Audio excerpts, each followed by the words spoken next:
kind of clause on the title deed saying that you want to leave it on the side or on the other side. Someone Somebody chose it, yeah. So that's why they're a last local. Because here you can leave the key with someone, if someone to check up on it. That's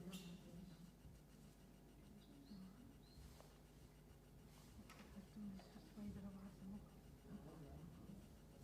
And then when the English neighbour was bring under to see Elizabeth COVID. And then his sister is in Edinburgh. Yeah.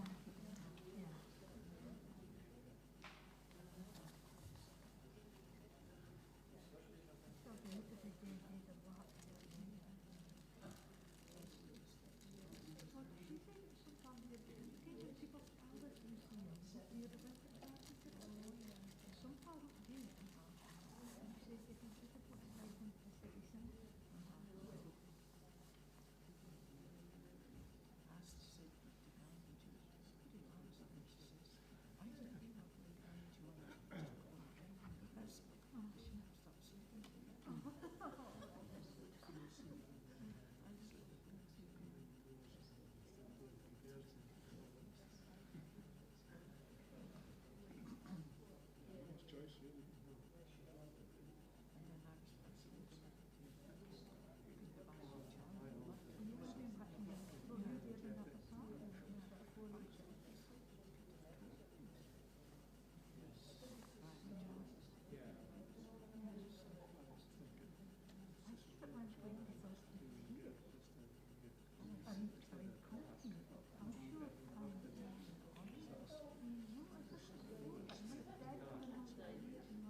Right, I think we'll make a start.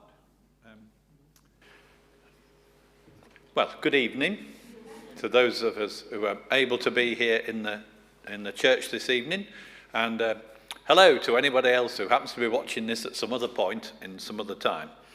It's great to be able to have this opportunity to share something about the pilgrimage that I undertook and had the privilege of being able to undertake as part of my sabbatical during the summer. So we're going to be I've called it a Shetland pilgrimage. It's only a Shetland pilgrimage. There are lots of other possible pilgrimages are available.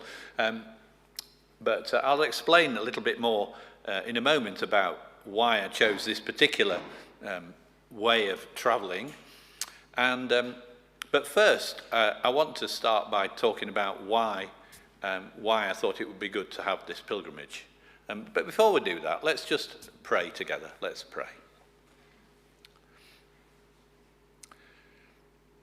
Loving God, whatever we think pilgrimage is, it is an opportunity to be consciously with you.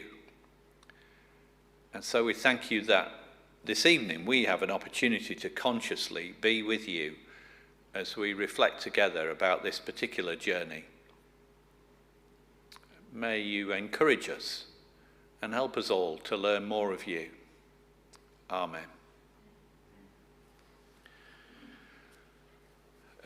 That they say of mountaineers, their question is, why do it? And the answer is, because it's there. I had got three answers to the question, why do a pilgrimage around Shetland? And particularly, why do a pilgrimage around Shetland at this particular point in history? And that relates to my first reason, is that as most of you know, we're in the midst of a period we would call the bicentenary of Methodism in Shetland, arriving in its form that we would recognise just over 200 years ago through the ministry of John Nicholson, the Shetlander returning to these islands and bringing his enthusiasm for the Methodist way of being Christian. So we're in the midst of a period that leads up to next year, 2022, when we mark the time when the Methodist Church officially sent its first ordained ministers to Shetland. So it seemed appropriate to mark that particular anniversary, not least because we do have some information about those early Methodist preachers and their travels around Shetland, which were, of course, largely done by foot, way before cars were available or any such fancy forms of transport. So there was an element to this pilgrimage where I wanted to just get a little bit of a sense of what it would be like for my Methodist predecessors to travel around Shetland in the most basic way, on foot. Having said that, I'm very aware that they travelled around at this time of year, not as I did, in August. Well, they did travel in August, but they also travelled in December, when the weather was far from clement. And so I wasn't roughing it in anything like the way that they did. But I hope to get some sense of what their experience had been 200 years ago. Secondly, there was a current interest in using the pilgrimage as an opportunity to share with the wider community in Shetland and beyond about what our church is about today, 200 years on, that we're not just a museum piece looking back at the days of John Nicholson, that we have an active mission here in Shetland today. So it was a delight, really, to be able, as part of that pilgrimage, to share news with others, including our local radio station, including the Shetland News website, the Shetland Times, and even the front page of the Methodist Recorder, much to my surprise, featured a big picture of me on that pilgrimage. So it was good to be able to share with others just some of what the Methodist Church is about in these islands today, and not just what we did 200 years ago. And then a third reason is I enjoy walking, and it was good exercise. It was a good, healthy thing to do, particularly after a very busy month before that, when we were away preparing for taking part in and recovering from our daughter's wedding. So it was nice, in a very basic way, to get away from it all, to enjoy the peace and quiet of walking around these islands. So a slower pace, a time to reflect, a time to think, perhaps. Those were three thoughts in my head as I embarked on this pilgrimage. So what about the route that I chose? I'm not sure how clear this slide will be, but we'll have a look anyway. Is it going to move on? Oh, it's not. Well, because I haven't turned it on. Right, here we go. There we go. Now, so you can just about see the outlines of the Shetland Islands there. With apologies to Fair Isle, which once again has disappeared off the bottom of the map, but Fair Isle was included in this pilgrimage. So that squiggly set of lines indicates the route that I took. I decided early on, having looked at where, well, basically I decided I wanted to walk between the 16 chapels, places of Methodist worship currently mentioned on our preaching plan, including Grooting, where we have both a chapel that we no longer use, but we still do worship in the community at the public hall, but not including other places of worship, Methodist places of worship that have closed for worship in recent years, such as Borough, Gonforth and Girlster. And looking at where those places of worship were located, I couldn't see any sensible way of doing some sort of a circuit or single route. Instead, I decided to do a two-part journey. Maybe I could even, I don't know whether I can even flag something. Oh yeah, there you go. So we started out west and travelled loopily east, and then the second part actually started somewhere down here on the Organ at Fair Isle, and then continued from Ireland in the south all the way up to North Row and then up to Harrelswick. So it's essentially a west to east section and a south to north section. There is a cross there, but a cross with lots of wiggles about it. So that's the route that I took, and the remaining pictures will just be lots of pictures of that route. But hopefully I'll, rather than just talk to you about places that many of you will know far better than I do, I'll say something about what the experience was like. So I began the pilgrimage on the Saturday, the 14th of August 2021 at Sanus.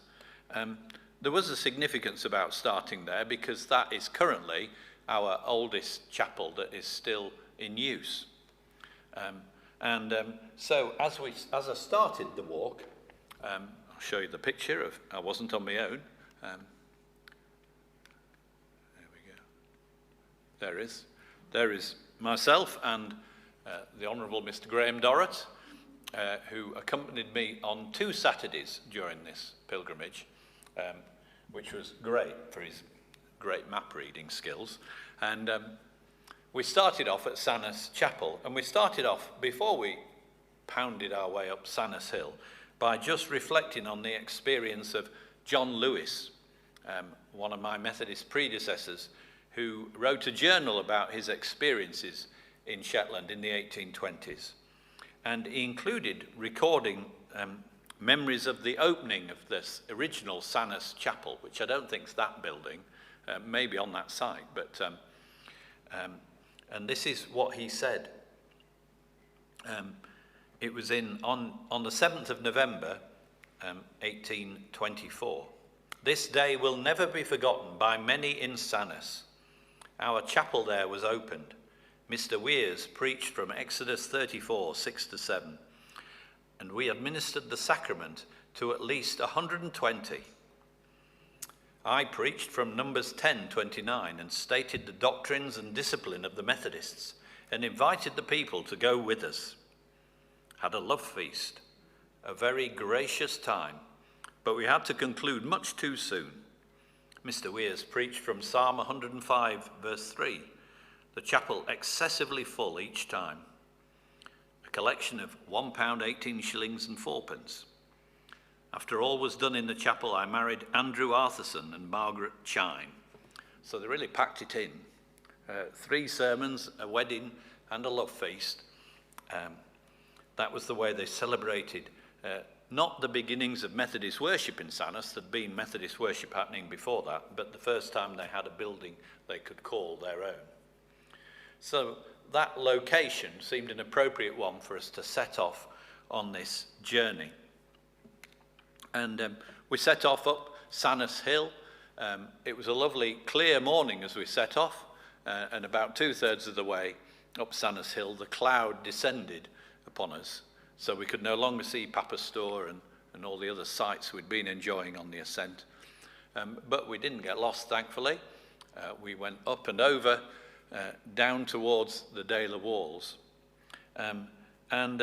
When we reached the Dale of Walls, we found our second interesting Methodist historical location, because often pilgrimages are said to be between places of religious significance. Well, you might be surprised to find that this pile of stones has any religious significance, but it does for Methodists. This is Longatu or Lungatu, an abandoned croft on the Dale of Walls road. And it just so happened that in John Lewis's journal, he recorded a visit to that very spot, indeed probably that very space, that building as it was at that time, on the 14th of August, but not 2021, but 1825, where he says, preached twice in Sanus and one in Longatu.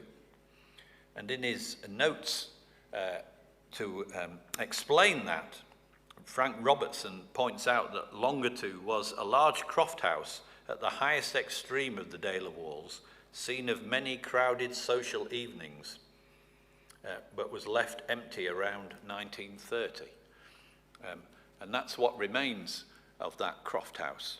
So we paused, and I didn't preach at that particular occasion, but recognised that we were standing on what in some senses was holy ground, a place where people had met with God in the past. And perhaps we can meet with God as we stand in that same place today. Eventually, we aimed for a place that isn't just a pile of stones anymore. There it is, Walls Methodist Church. I hadn't yet got into the swing of telling the people who were members at a local church that I might be calling. So consequently, and it was no fault of theirs, there were no members of Walls Methodist Church there as a welcoming party when we got there. But Graham and I paused for that photograph before proceeding just a little bit further to the Bridge of Walls, which marked the end of our first day's walk. But it was a good start. Particularly grateful for, apart from the cloud, good weather. And I have to say, God blessed us during this pilgrimage with good weather, particularly as I'd been told while we'd been away earlier on in the summer, there hadn't been such good weather. But for the 2 weeks of this pilgrimage, we were blessed with the weather. So the next day, the Sunday, having received excellent transportation from Susie out to the Bridge of Walls, I was unaccompanied this time as I set off towards Grooting, first of all, from the Bridge of Walls. And I think this photograph is, it's just looking down on the middle on the left-hand side. You can see the Grooting Public Hall. And actually, up there is somewhere is Grooting Chapel, up the top on the skyline. And that's Grooting Hall there, where we currently have worship of the Methodist people in that area. I did get closer to Grooting Chapel. There's the old Grooting Chapel, now owned by the local crofter. And of course, you can't do a visit as a Methodist to Grooting without moving on to the graveyard. Sorry, I've gone a bit too far. And the gravestone of the aforementioned John Nicholson, that pioneer of Methodist mission here in Shetland.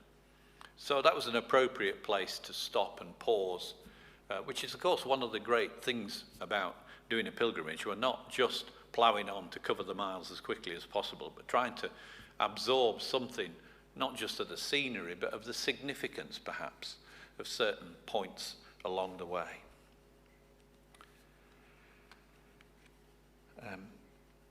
Now, let's see where we continue on. I continued on from Grooting to Culswick, and this is an approach into Culswick, which I took slightly different route to the road route. I was able to go across the moorland and up one of the burns. I've written down here which burn it was. Gervit's burn, for those of you who are familiar with them, which led to me coming in to approach Culswick Church Chapel from the top rather than coming up from below. So this was the view as I came along the top of the valley and then looked down onto Culswick Chapel. It was just a brief pause in that unique chapel before one of the highlights of my journey, which was calling on Mary Fraser, who had agreed to provide me with lunch. And a Mary Fraser lunch is not something to be turned down. And if she ever watches this, thank you again, Mary. We had a most wonderful lunch with Mary and Sandy and other guests who'd also been invited. So we're very grateful for Mary's hospitality at that point in the journey. And then I continued on to Westerskeld. There's me outside Westerskeld, having sat waiting for Susie to arrive, only to find that I'd nodded off and Susie had been sat outside in the car wondering when I was going to turn up, and I was already inside. But eventually I looked out the window and thought, oh, I recognise that car. And that was the end of day 2. So at that point we'd already covered something like 22 and a half miles in 2 days, and ticked off quite a few Methodist places of worship, because as you will probably know, the west side is where we probably have the greater concentration of Methodist places of worship than anywhere else in Shetland. Day 3, I was setting off from Skeld and walked down into Westerskeld and then up the other side, and that's just looking back down into the Vaux and across towards the marina at Skeld. It was that point where I thought, I wonder if I could get to go to Fair Isle. So I stood by the public phone box in Skeld and managed to have reception to ring up Tingwall Airport to see if they, by any chance they had any availability on the flights to Fair Isle on Thursday or Friday that week. And they did. So that's how I ended up managing to include Fair Isle as a day trip later that week. The journey from Skeld to Trester was not very adventurous in terms of I wasn't going striding across the moorland, but just following the minor road from Skeld around via Garderhouse and then up to Park Hall and then along through Bixter. Stopped to sit in the graveyard near Bixter before going on to Trester. So what have I got for photos of that, just to show you? Oh, there we are. There's Trester that I arrived at. always managed to arrive. It did help being dropped off nice and early, because Susie had to get back to school on the Monday morning. So I dropped off early and got to Trester in the early afternoon. And was very grateful to Ian Thompson for a lift back to Lerwick on that occasion from Trester. The next day I was grateful for a lift from Val Hall, who took me back out to Trester first in the morning. And this time I was heading, well, there's me inside Trester.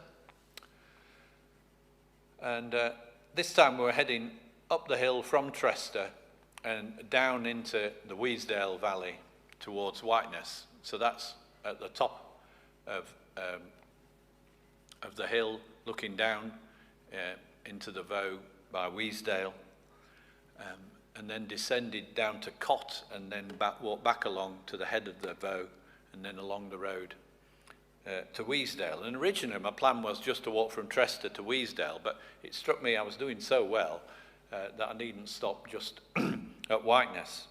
But it was certainly worth making my way to Whiteness, because as I approached Whiteness, you can just about see they've got bunting out by the chapel. And much to my delight, the bunting was in aid of me. I had managed to get my act together in terms of advance warning this time, and there was a welcoming party for me when I got to Whiteness. And there's one member of the welcoming party who's with us this evening. Edna was there, along with Val Morrison and her granddaughter, who provided some much appreciated refreshments, a cup of tea and some cake that we shared together. And originally that would have been the end of that day, but I was on a roll now, so I continued after that wonderful refreshment from Whiteness across the Voe, there we go, the Bridge of Vardil, that gives you the shortcut.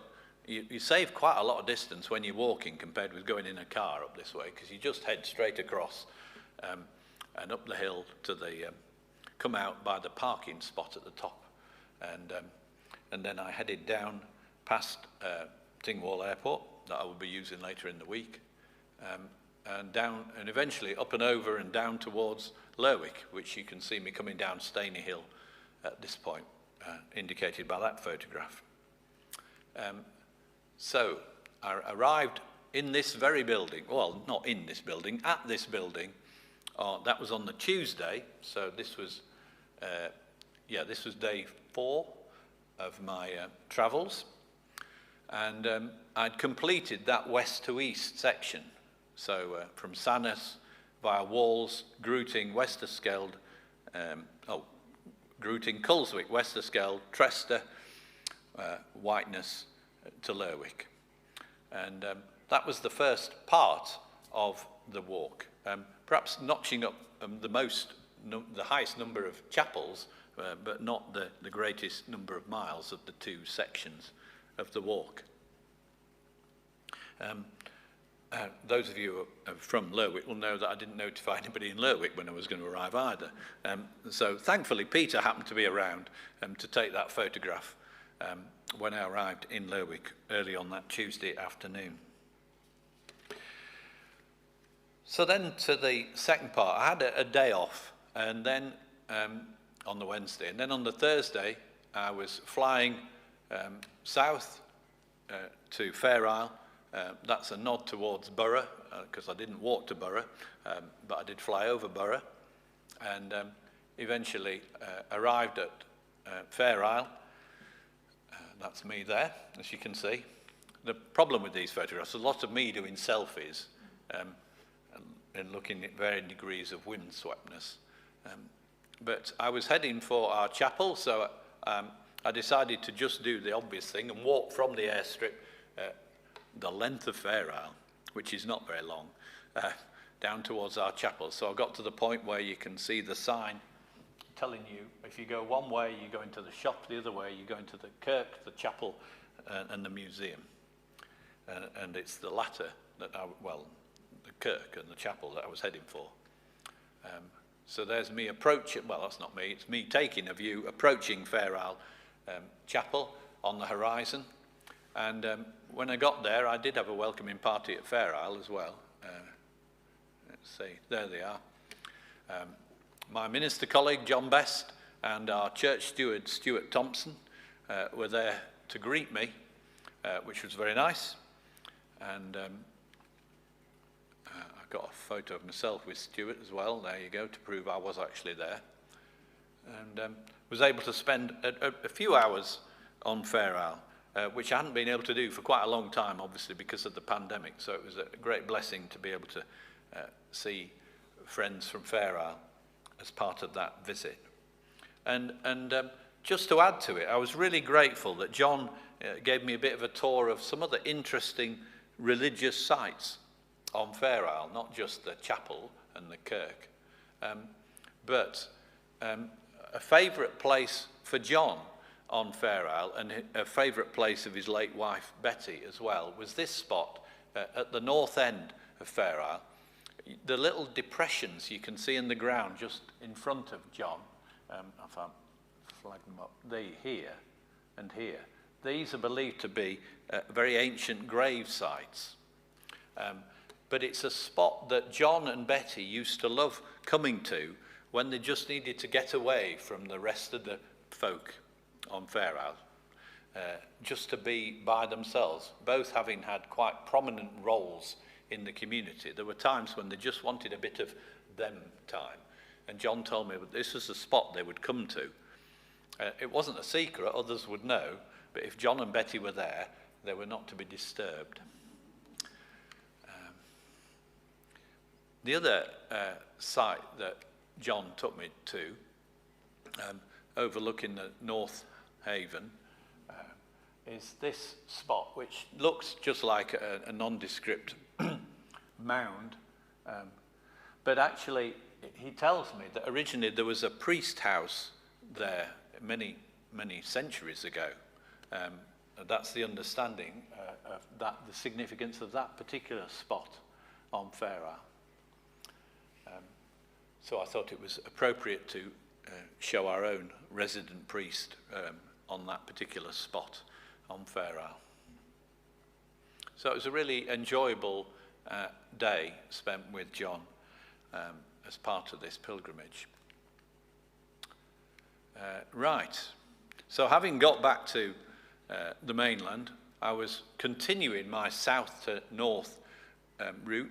I didn't actually complete it by starting at the tip of Sombra Head and walking up to Ireland, but I started at Ireland for the main section of the south to north walk, and I couldn't start at Ireland without calling on dear Jean Tate, our member at Ireland.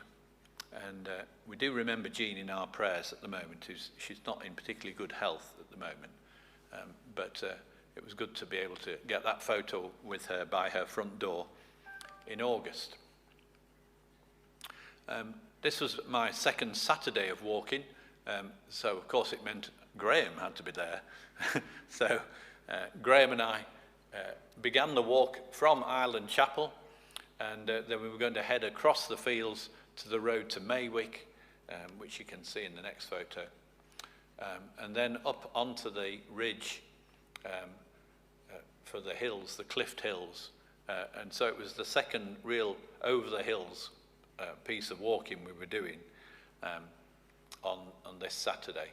And thankfully the weather was clear, although a bit breezy. We did get some wonderful views as we were heading north along the hills. We got some interesting views as well. This abandoned Reliant Robin. And quite how these cars get to these places, I do not know. Yeah, we'd gone up quite a way into the hills before we discovered this particular vehicle abandoned there. Deepdale, yes, yeah.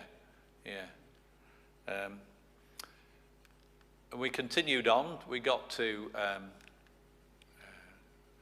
the top of Royal Field, the highest point on the South Mainland. That's the photo that appeared on the front cover of the Methodist Recorder. And you can see looking north towards Borough and beyond. And we followed the ridge. We didn't follow the ridge entirely along the very crest of the ridge, because Graham and I had done that bit previously, so we didn't need to do it again. But we did follow along the ridge, heading north. And let's see if we can get to the next one. Yeah, eventually we found ourselves descending towards Westerquarf, and that's what you can see in that photograph.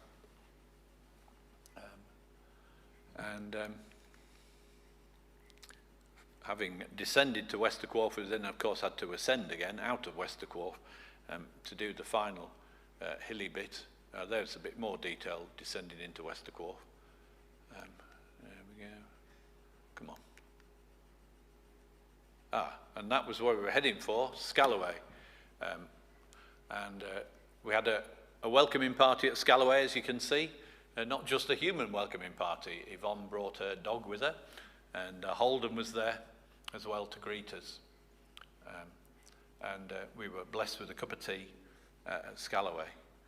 And it was good to be able to complete the day then, before our transport back to Lerwick arrived. Thank you. To take us back. Now you'll note that so far the weather has been good throughout these walks. The next day was really the worst weather I experienced. Even so, it wasn't that bad, but I did have to have my waterproof on. So I was heading from Scalloway to Nesting on the Sunday, and it was just what you'd call, I guess, a dreich day. Misty, very low cloud, not a day for views. It was so glad we didn't have that weather the previous day when we were up on the hills. I took this photo because obviously that roundabout, Vinsgarth, marks the crossing point between the west to east journey that I'd done and the south to north. So that's the second time I'd been at that roundabout, but I was approaching it from a different direction this time. But I just thought I'd mark the significance of it with a photograph. So that's the cross point of this pilgrimage. I was heading to Nesting via Girlster, not via the chapel, but via the loch. And I got to the community of Girlster and thought, well, what's the best way to get from here to Nesting, rather than I didn't want to just walk along the main A road to the Nesting junction. And I thought, I'll walk by the loch. Well, there hadn't been much rain, so I was actually, you can see over my shoulder that's the shoreline of the loch. So I was able to walk along the east shoreline of the loch from the southern end to the northern end. Past a fisherman who asked me what time it was, because he wanted to know, because his wife would be wondering where he was. He said, yeah, it was a great relief when I got to the top end of the loch and was able to just go about 100 yards across a bit of moorland to get onto the road into Nesting. And there I am, arriving at Nesting early afternoon on that misty, damp Sunday. The next day began similarly damp, but this time I was accompanied by my colleague David Lees, and we set off together from Nesting to walk to Vidlin. And we did this along the roads, them being quite minor roads, so it seemed safe to just follow the road path to Vidlin, and that we did. Interesting things we saw along the road. Let's have a look. Yeah, I was just interested in this. I thought these stones almost looked like a Henry Moore sculpture, but they're just weathered stones that are part of an abandoned croft or farm building, croft building. But I thought they were just that's at North Nesting on our route. Let's see, keep going. There we go. Eventually, following the road, we eventually came down into Vidlin, where we were blessed with more hospitality from Pearl Johnson and Lorna Hewson, and we're very grateful to them. It was an opportunity for a media interview at that point, because the editor of the Shetland News met me in the Vidlin Chapel for an interview about this pilgrimage and what was it all about. And that's where I was particularly keen to share with him a bit about what the Methodist Church is about now, not just about what we'd done 200 years ago. So, from Vidlin, you'll know it's quite a long way from Vidlin to any other Methodist church, apart from going back to nesting. So this was the first time, in a way, that I had to aim for somewhere that wasn't a Methodist church as the end point of a journey. So from Vidlin the next day, back on my own, I was heading for Bray. I've had a nice photo of David by Vidlin Chapel. I headed for Bray, and this time I was decided, rather than try some epic over the hills route between Vidlin and Bray, I would follow the road, which took me obviously via Vaux and eventually into Bray. So when I'd got to Bray, I thought, well, it's going so well, I know the next day I'm going to have to go from Bray up to North Row, which is quite a trek. So I'll do a bit more, and I went as far as Mavis Grind before walking back into Bray. So I was giving myself some extra miles. What a hero I am. Was there any possible motivation? Well, there was a possible motivation for getting back to Bray that afternoon. I treated myself to a light lunch, which was wonderful, before I caught the bus back to Lerwick that afternoon. So the next day was Bray, Mavis Grind, up to North Row. So this is me heading north. By this time I've got off the main road onto the side road going up past Ollerbury up towards North Row. I think originally when I took that, it's just because it started on a bit of a cloudy morning, but as I was looking north, you could see blue skies ahead, calling you forward, encouraging you to think there's hope. This is for any, it's not probably the best photo of this because I'm only taking it on my camera, on my phone, but it's just to show anybody who happens to watch this from out with Shetland that there are trees on Shetland in some places, like there where Tommy Mowatt's planted a load of trees by his property. Past the notable woolly clad sculpture, and eventually on towards North Row Chapel. And it was good to be able to, I'd take my peppermint tea bag with me so I could make myself a cup of tea when I got to North Row. And I'm grateful again to Ian and Anne, who happened to be travelling up to Ollerbury that day, so they went a few miles further and picked me up from North Row and brought me back to Lerwick. Well, that could have been the end of my northward journey, but of course it wouldn't be complete as a pilgrimage if I didn't do the North Isles as well. My original dream had been to hear about somebody who lived in North Row or Collerfirth who had a boat that would take me across the Yell Sound. But despite a number of inquiries, no such individual came forward. So I knew I was going to have to work it out a different way, perhaps the less exciting way of catching the SIC ferry from Toft to Ulster. But I decided that if I was going to do that, I needed to complete getting to Toft rather than just go by bus. So the next day, I retraced my steps up to Bray, and then caught the bus up to Bray, and then set off from this holy place, the co-op in Bray, towards Toft. So following the road past Scatster Airport. Here we go. There we go. That's when I got to the junction near the Sullom Bow terminal, I decided I wasn't going to follow the road then. I went across the moorland then, up and over, to get down into Toft. And that's looking down towards Toft from that bit of a hillside just above it as you approach it from the south. And there's me arriving at Toft.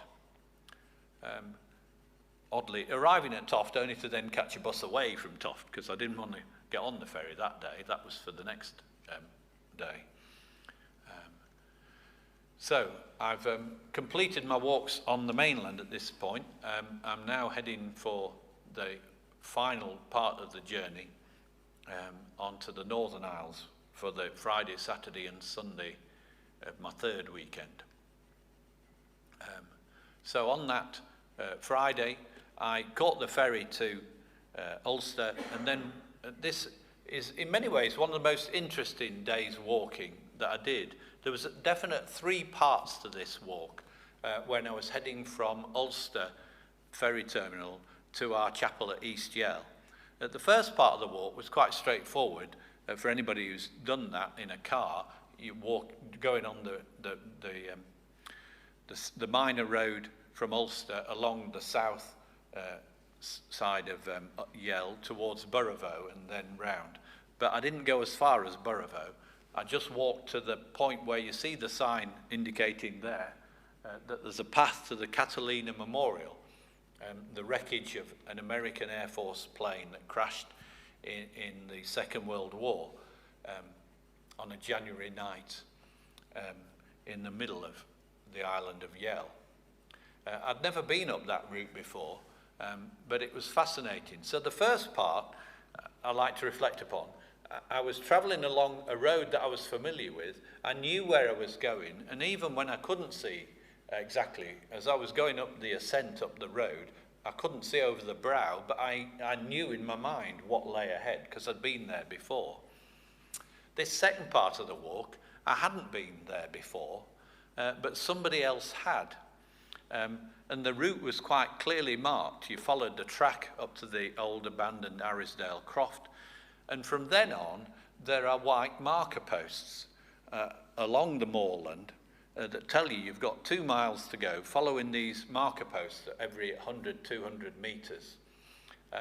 So although I'd never been there before, although I couldn't see exactly where I was going, I was following in the steps of somebody else who had been there before me. And I reflected upon that as part of our experience of life, whether you're doing a long distance walk or not. As we travel through our lives, we do follow in the steps of those who have been there before us. And sometimes those who've been before us have laid down markers to guide us on our way. Some of the time we have to step out in faith that there will be the next marker ahead. We can't see quite where it is yet. And it's not that even though it was a clear day, that I could see all the markers for those 2 miles. You could just see the next one or two. And as you got to that next one, then you could see another one or two. And so it proceeded for those 2 miles. And that's, when I'd got beyond that, that's a picture showing, looking up the valley. And you can, if you look very carefully, you can just about see some of those marker posts. There's one there, and they stretch off into the distance. There we go, you can see a bit more clearly one of those marker posts there. Let's see. Yeah, here I am actually at the site of the memorial. It's just amazing how much of the wreckage is still there after 80 years. And it almost looks as if it had only crashed, a few months ago. I'd expected it all to sort of be buried and into the ground, but it isn't. So quite a moving place to be. And to marvel that some survived that crash, and in the middle of a horrible winter's night managed to effectively walk in the opposite direction and they didn't have any white marker posts to follow. The one or two, I think it was, certainly one, who made his way to the Arisdale Croft. And Louis Johnson told me a story about that experience of what had happened on that night that he'd heard about. So the third part of that particular day was involved yet another form of travelling. So I've travelled on a road that I knew and was familiar with, and I knew what was coming next. Then I'd travelled on a route that I didn't know, but somebody else had travelled before me and knew what was coming next. But the third part, from the crash site to East Yell Chapel, there were no markers on the route. All I had to do was take a compass bearing, which happened to be due east, and hope that I could get up and over the moorland to descend down towards East Yell Chapel. And that's the sort of view I had, just looking at the peat moorland ahead of me. Not a lot of distinctive features to follow, so trusting that as I stood by the memorial with my compass and looked at something that I thought I could keep my eyes on, that I wouldn't lose sight of that. And there were times as I walked the next 2 or 3 miles that I wasn't sure I was still en route. But thankfully, eventually, I did come to the top of the hill by a cairn and saw a trig point off to the right, and I knew I was where I was meant to be. So that was a great sense of satisfaction then. Looking down towards Otterswick, and just out of sight at the moment was East Yell Chapel, which I descended. And it was amusing that actually it was that final bit where I was descending towards the chapel was the only time I stumbled on that day, because I probably got a bit overconfident. I was getting so enthusiastic about it. I'm nearly there. That was the one point where my foot did go down a hole in the peat. But thankfully I didn't twist anything or get an injury. But that was maybe a salutary lesson on being cocky at that point in the journey. So it was great to be able to arrive and have the welcoming party at East Yell. There's Louis and Lilius and Vela. Roger took the photo, and got some refreshments in East Yell Chapel, and then had the pleasure of being accommodated by Roger and Vela for 2 nights as part of this pilgrimage, because I wasn't going to go back to Lerwick once I'd got to East Yell. So that was part 1 of the Yell section, and part 2 lay ahead the next day, travelling from East Yell to Gutcher. And there's some views of that route. That was looking down towards Mid-Yell from the top road, and then one of the where I just thought that was such a classic bit of Shetland, a bit of a peat trench, and the peat's been stacked and drying, as they were doing quite nicely in that weather, on my way to Gutcher.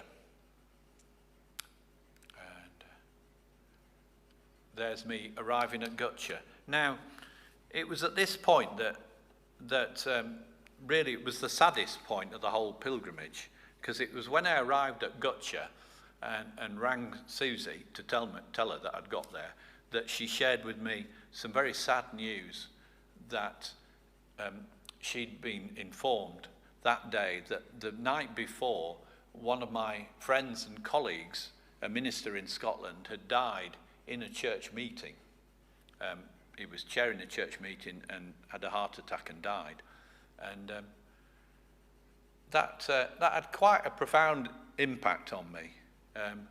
You know, on a day when I was feeling so glad to be alive, and what a privilege it was to be in such a beautiful place, and to be healthy, and to be able to enjoy the freedom and the experience that I'd had in those last 2 days, particularly travelling across Yell, and then to be reminded about how fragile life is, and how mortal we are.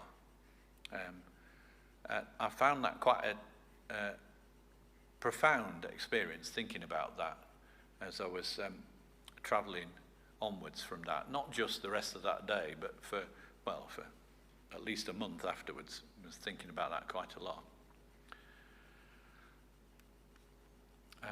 So at this point, I've only got 1 more day to go, and we're heading to Unst, and my final walking partner was Mark Sanderson, who met me at Belmont, and we set off, and I just thought that betrayed the two of us on our walk up along the road through Unst towards Harrelswick.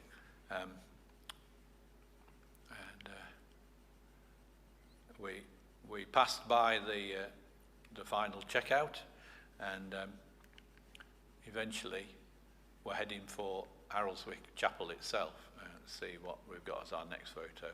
Oh yeah, here we are overlooking the Harrelswick community, and the first time we can actually see our final destination.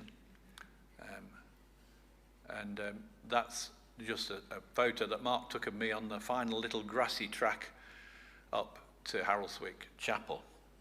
And there was a welcoming party at Harrelswick Chapel for Mark and I. There we are.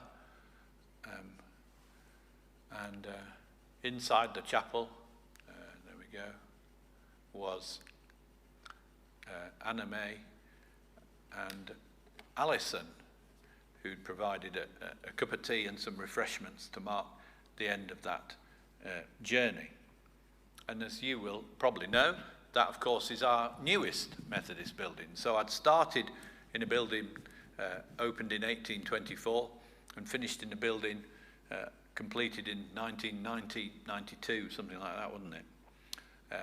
So it seemed appropriate that I travelled, as they say in the hymn, from the old I travelled to the new. So that was where I went. What did I learn from all of this? Well, I can't say honestly that every time I was walking along, I was walking along the miles having profound thoughts about God and his presence with me. Perhaps because I'm a slow thinker and it took me time to absorb the experience. But the sort of experience I had on that Saturday hearing that news at Gutcher also affects how you reflect upon the experience.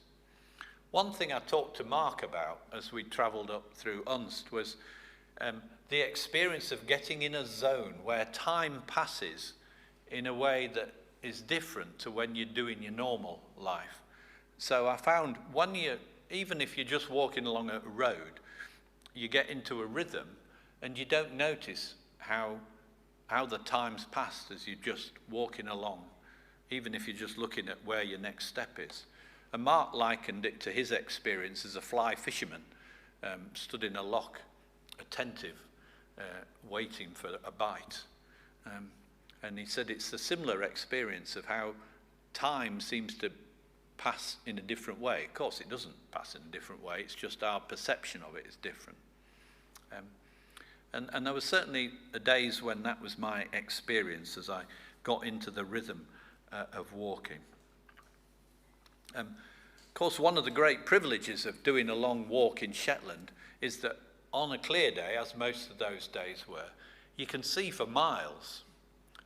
It is not hidden what lies ahead, neither is it hidden where you've been. You benefit from the great vistas that we have in these islands, which wouldn't be the case in lots of long distance walks in other parts of the world, in other parts of Britain.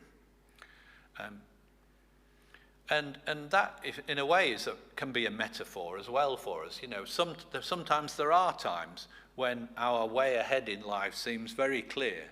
We can see where we're heading, and that's reassuring and gives us confidence.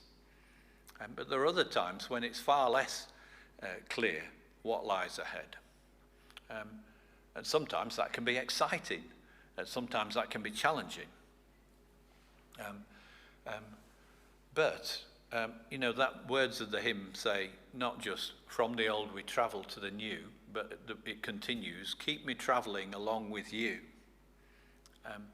And there was a sense, I think, and there should be a sense in any pilgrimage, that we don't just travel on our own, even as a Christian, if you're walking actually with no other human being with you. I was conscious I was never walking on my own.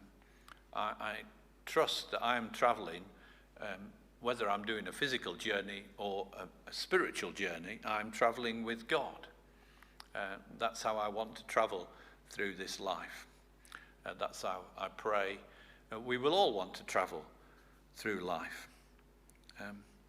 That we'll keep on travelling, and the one who keeps us travelling and keeps us safe in our travelling is God. And there's a sense of that privilege of being kept safe, particularly when you hear shocking news like I heard on that final Saturday. And you wonder why it is that some friends' lives do not continue safely, and mine has so far. I think a pilgrimage is much more than just doing a long-distance walk. It was about 156 miles that I completed altogether, without any blisters, thankfully.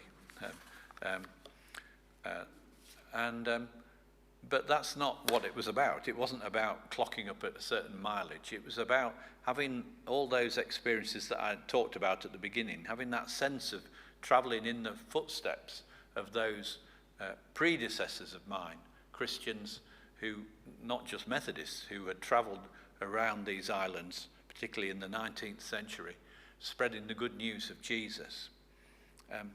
I have it a lot easier than they do, generally speaking, in the way I travel around. But I'm so grateful for what they did 200 years ago. And I pray that we, 200 years later, can be worthy successors, whether we're walking around these islands or however we're travelling about, that we can be faithful witnesses just as they were, that we can sense that we're travelling along with God, and that we're following where others have been.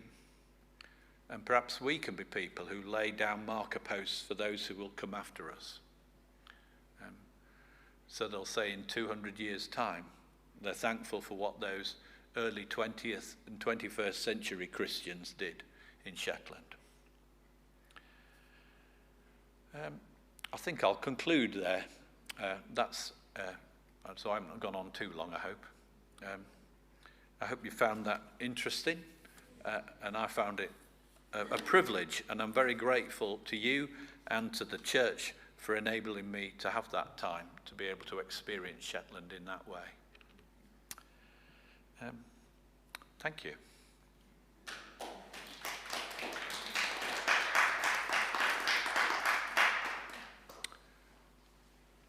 Does anybody want to ask a question?